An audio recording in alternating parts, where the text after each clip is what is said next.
Kids, स्वागत है आप सभी का मेरे इस नए वीडियो में। बच्चों, आज हम क्या सीखेंगे? Numbers 1 to 15 counting. ओके बच्चों, ये क्या है? ये है हमारे कलर्स। चलो बच्चों, कलर्स नेम जानते हैं। Orange colour, silver colour, sky blue colour, green colour, light green colour, purple colour, yellow colour, light pink colour, brown colour, red colour, pink colour, black colour. चलो बच्चों, स्टार्ट करते हैं। Brown colour 1,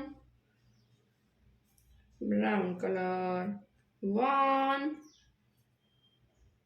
1 के बाद 2, brown colour 2, 2 के बाद 3, brown colour 3, 3 के बाद 4,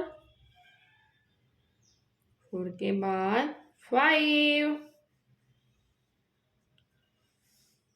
5 के बाद 6, पिंक कलर 6, 6 के बाद 7, 7 के बाद 8, 8 के बाद 9, पिंक कलर 9, 9 के बाद 10, 1 0 10,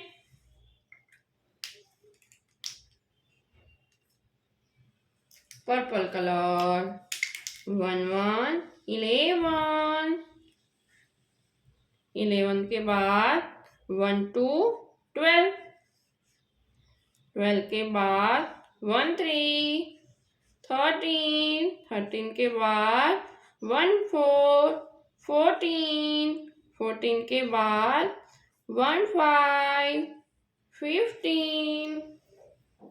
ओके बच्चों, आज हमने क्या सीखा? Numbers 1 to 15 counting. ओके बच्चों, अब मिलते हैं अगले वीडियो में। बाय।